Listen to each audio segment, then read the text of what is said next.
দেখা যাক কি হয়। না না না, কিন্তু মনে মনে কিন্তু আশা করতেছে যে কয়বার বল ওইদিকে যায় মাহাদি ভাইয়ের মনটা একদম এক ধরনের কিন্তু সার্বিয়া তো বল পজিশনে এগিয়ে আছে, অনেকখানি এগিয়ে আছে বল পজিশনে। কিন্তু এরকম একটি ম্যাচেও যে ব্রাজিল পায়ে বল রাখতে পারবে না, এটা অত্যন্ত হতাশার একটি বিষয়। তার জন্য বেশি হতাশার মিডিয়ার সৃষ্টি হোক আর যাই হোক না। এদিকে হেক্সার স্বপ্ন ছোটবেলার থেকে দেখছে দিঘি, সে জবের থেকে ময়না পাখির অভিনয় করেছে তার আগের থেকে সে স্বপ্ন দেখে আসছে যে ব্রাজিল হেক্সা জিতবে, কিন্তু আজ অবধি হেক্সা ঘরে ফিরল না। যাই হোক, প্রথমার্ধের খেলা প্রায় শেষের দিকে, এখনো পর্যন্ত গোল শূন্য রয়েছে। লাজোভিচের পায়ে বল, আবার একটি দুর্দান্ত মুহুর্মুহু আক্রমণ, ভালো কাটব্যাক হবে কিনা, ভুল করলো, একটু পিছনের দিকে দিয়েছিলেন কিন্তু ধরে রাখতে পারেননি।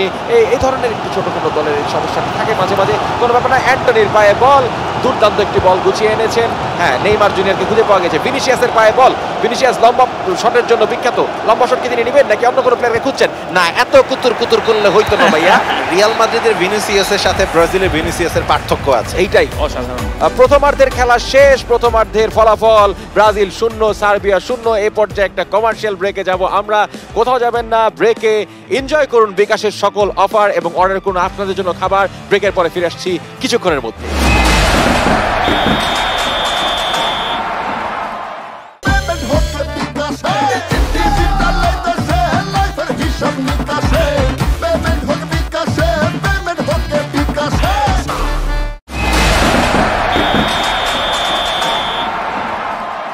যত গর্জে তত বর্ষে না। প্রথমার্ধের খেলা শেষে ব্রাজিল এখনো গোল শূন্য, সার্বিয়াও গোল করতে পারেনি, কিন্তু 0-0 স্কোর লাইনটা কিন্তু আমরা এক্সপেক্ট করি নাই। কি দেখি অনেক কথা তো বলছিলা, হ্যান করেঙ্গে ত্যান করেঙ্গে, কি হলো বলো? আমি হ্যান করেঙ্গে ত্যান করেঙ্গে বলিনি, আমি খালি বলছি সুস্থভাবে জিততে চাই।